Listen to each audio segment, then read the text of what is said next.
ito daw po yung mangyayari. Dahil ang tao minamahal, i-reject niya yung knowledge that comes from God. Amen? Pag nireject mo yung karunungan, kaalaman, pag-unawa na galing sa Diyos, mga minamahal, magiging ganito ang tao.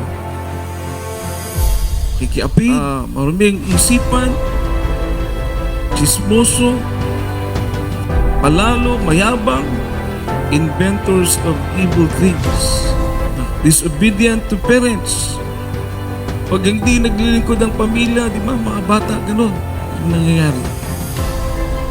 Kasi mabibi natin, nakita ko mga baby na dala-dala niyo po mga alagaan. Siyempre, medyo makulit pa yan eh.